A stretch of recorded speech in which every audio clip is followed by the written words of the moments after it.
بلوچستان کی حالت آپ سب کے سامنے ہے کہ کس نہج پہ بلوچستان کو پہنچایا گیا ہے، وہ کون سے معاملات ہیں کہ جن کو جان بوجھ کے کئی دہائیوں پہلے بلوچستان کے عوام پر مسلط کیا گیا۔ ہم نے تو مسلسل سیاست کی ہے، اور وہ بھی منافقانہ سیاست۔ وہ جو تمام محرومیاں آپ نے مسلط کیا بلوچستان کے اوپر، ان کا حساب کتاب ابھی باقی ہے، لوگ باشعور ہو چکے ہیں۔ تو یہ جو توڑ مروڑ کے عوام کو گمراہ کرنے والی باتیں ہیں، ان باتوں سے آپ باز رہیں۔ مزید یہ منافقانہ طرز سیاست آپ ترک کریں کہ ایک بندہ 2005 میں اشتہاری ہے، وہ اس کے باوجود الیکشن لڑتا ہے، اپنے کاغذات میں بھی اس کا تذکرہ نہیں کرتا کہ میرے اوپر یہ معاملات ہیں، وہ پیش بھی نہیں ہوتا، پولیس کو مطلوب بھی ہے۔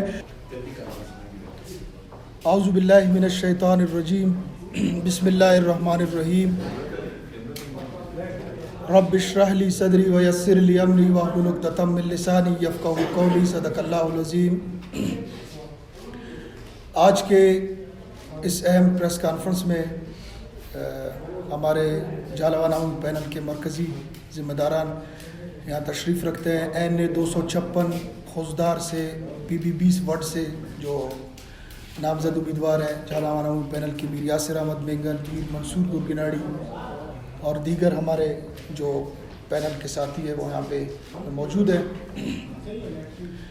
محترم صحافی حضرات،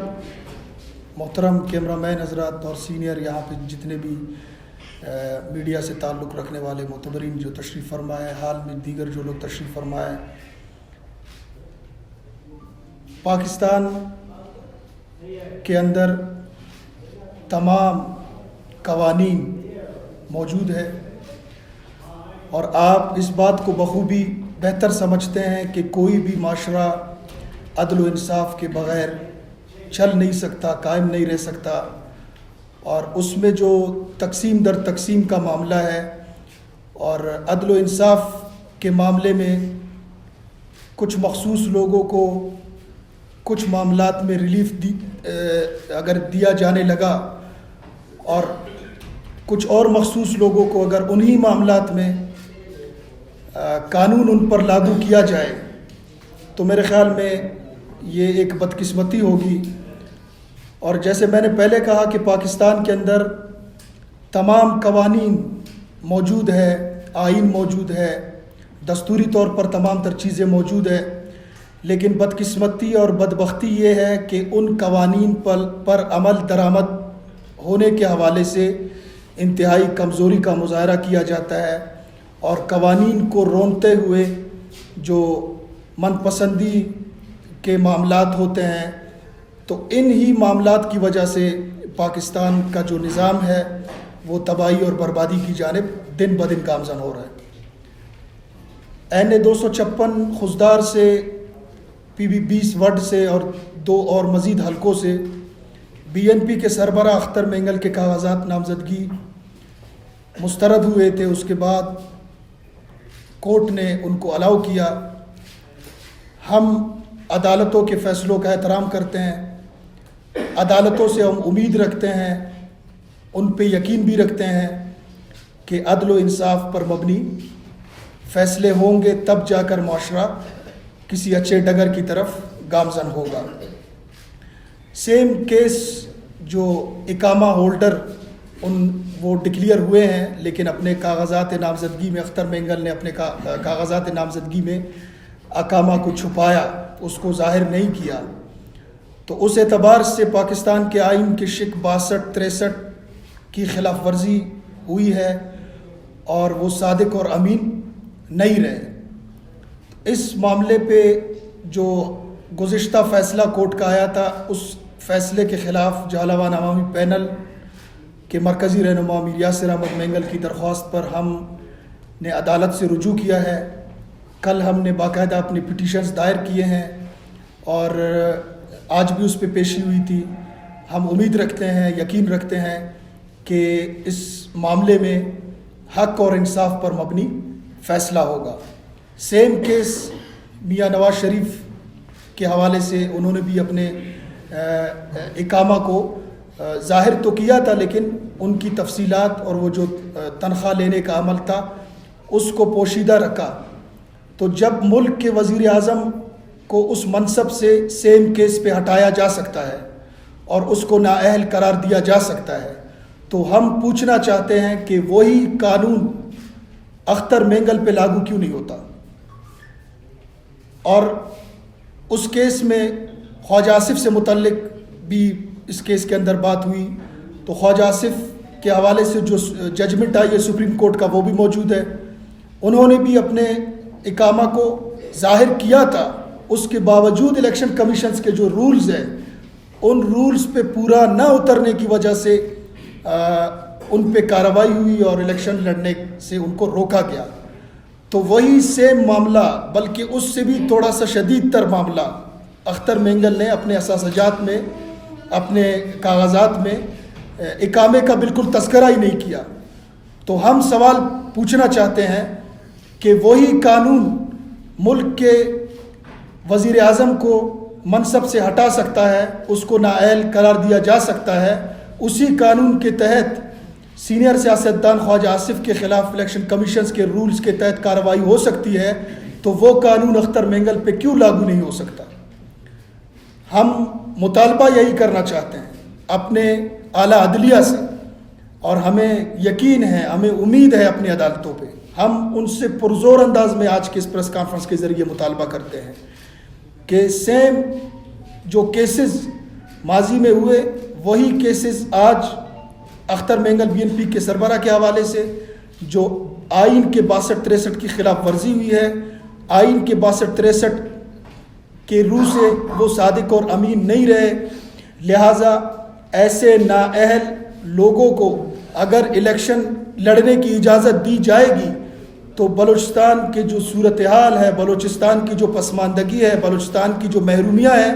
ان محرومیوں اور پسماندگی میں اضافہ ہوگا، اس میں کوئی کمی نہیں آئے گی۔ ایک بندہ جب صادق اور امین نہیں رہا تو اس پہ کیسے اعتبار کیا جا سکتا ہے؟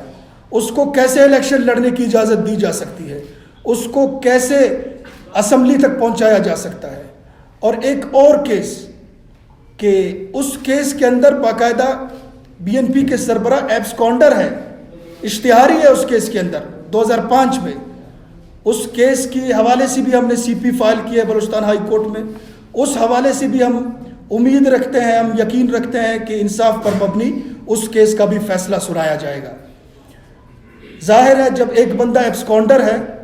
وہ جب منتخب ہو کے اسمبلی پہنچے گا تو وہ حلف کیسے اٹھائے گا؟ ایک اشتہاری ملزم، پولیس کو مطلوب ایک شخص، وہ پارلیمان کا حلف کیسے اٹھایا جا سکتا ہے؟ یہ تمام تر چیزیں بالکل سمجھ سے بالاتر معاملات ہیں۔ ہم مطالبہ کرتے ہیں اپنے عدلیہ سے، پرزور مطالبہ کرتے ہیں کہ آئین کی خلاف ورزی کرنے والے، الیکشن کمیشن کے رولز کو روندنے والے، ان تمام لوگوں کے خلاف کارروائی کی جائے اور ان کو الیکشن لڑنے کی اجازت نہ دی جائے۔ اور ایک مزے کی اور بات ہے، کہا جاتا ہے کہ جی لاپتہ افراد کے حوالے سے ہم نے بات کی اس لیے ہمارے کاغذات مسترد ہوئے۔ او بھائی، یہ 21ویں صدی ہے، سوشل میڈیا کا دور ہے، دنیا جہان کو پتہ ہے، اور 2 اور 2 4 کی طرح یہ بات واضح ہے کہ آپ صادق اور امین نہیں رہے، آپ نے آئین کی خلاف ورزی کی ہے، آپ نے اپنے اقامے کو چھپایا ہے، اپنے کاغذات میں ڈکلیئر نہیں کیا ہے، اسی بنیاد پہ آپ کے کاغذات مسترد ہوئے، اس کے بعد منظور ہوئے، منظوری کے بعد اب دوبارہ اس پہ ہم نے پٹیشنز دائر کی ہے۔ تو یہ جو توڑ مروڑ کے عوام کو گمراہ کرنے والی باتیں ہیں، ان باتوں سے آپ باز رہیں، مزید یہ منافقانہ طرز سیاست آپ ترک کریں۔ بلوچستان کی حالت آپ سب کے سامنے ہے کہ کس نہج پہ بلوچستان کو پہنچایا گیا ہے، وہ کون سے معاملات ہیں کہ جن کو جان بوجھ کے کئی دہائیوں پہلے بلوچستان کے عوام پر مسلط کیا گیا۔ جہاں تعلیمی اداروں کی ضرورت تھی وہاں اسلحہ لوگوں کے ہاتھوں میں تما کر ان کو پوائنٹ آف نو ریٹرن پہ لے گئے۔ اب آپ بات کرتے ہیں کہ جی لاپتہ افراد کے حوالے سے اگر کوئی تھوڑی سی بھی شرم ہوتی تو وہ جو 5 سال آپ نے اقتدار میں گزارے ہیں اس میں میں یقین کے ساتھ کہتا ہوں کہ اگر سیریسلی جو جینیون ایشوز ہے لاپتہ افراد کے، اگر اس کو ایڈریس کیا جاتا بی این پی کی طرف سے، کیونکہ اسی نام پہ بی این پی نے ووٹ لیے، لوگوں کو بیوقوف بنا کر، سائل وسائل کا نعرہ لگا کے، لاپتہ افراد کی بات کر کے اگر صحیح معنوں میں اس مسئلے کو ایڈریس کیا جاتا تو آج مائیں بہنیں روڈوں پر ٹھوکریں نہ کھاتی. آپ نے تو مسلسل سیاست کی ہے, اور وہ بھی منافقانہ سیاست.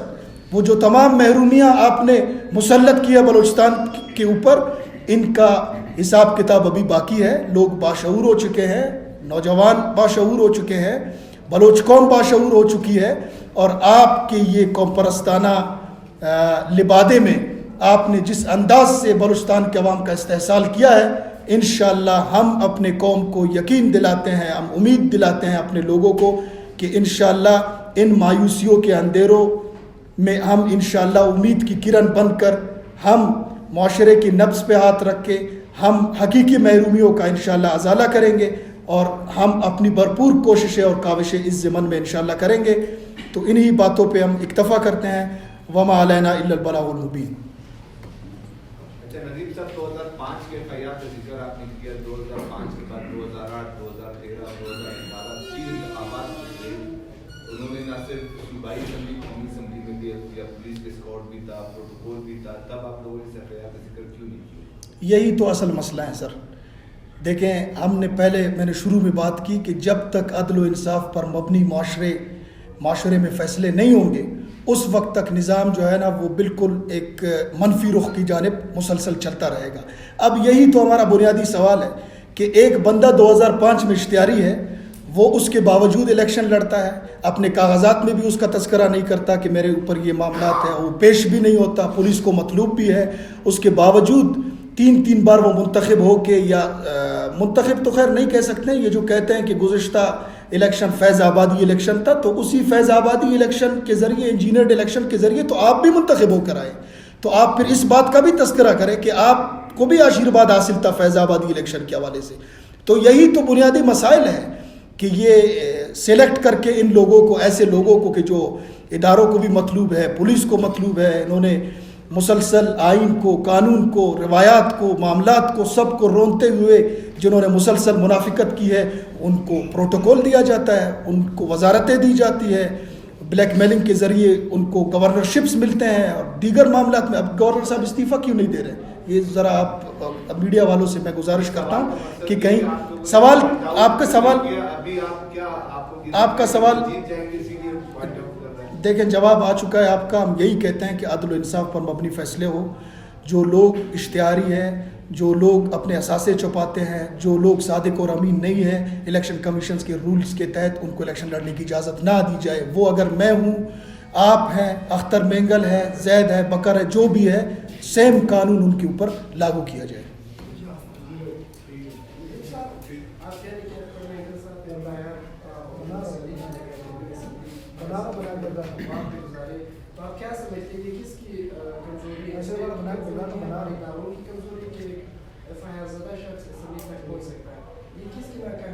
سب سے بڑی کمزوری اور ناکامی تو اس کی اپنی ہے کہ وہ کیوں ان چیزوں کا تذکرہ نہیں کرتا. اب ایک بندہ, اس کو تو اچھی طرح پتہ ہے کہ میں کس معاملے میں اشتہاری ہوں, کس معاملے میں کون سی چیزیں میں چھپا رہا ہوں. پہلے تو اس کا فرض بنتا تھا, حق بنتا تھا, وہ اپنے آپ کو پولیٹیشین کہتا ہے, وہ اپنے آپ کو قائد کہتا ہے, وہ قیادت کر رہا ہے قوم کی, لوگوں کی. تو پہلے تو فرض اس کے اوپر بنتا تھا. دوسرا فرض پھر ان قانون نافذ کرنے والوں کی ہے کہ جو ان معاملات پہ کمزوری کرتے ہیں, عدل و انصاف کے خلاف فیصلے کرتے ہیں, عدل و انصاف کو چھوڑ کر جو منظور نظر لوگوں کو نوازنے کا جو سلسلہ ہوتا ہے, یہ دوسرا قصور پھر ان کا ہے. ہم یہی چاہتے ہیں کہ آئین کی, قانون کی بالادستی ہو اور معاملات کو بالکل عوامی مفاد کے تحت چلایا جائے.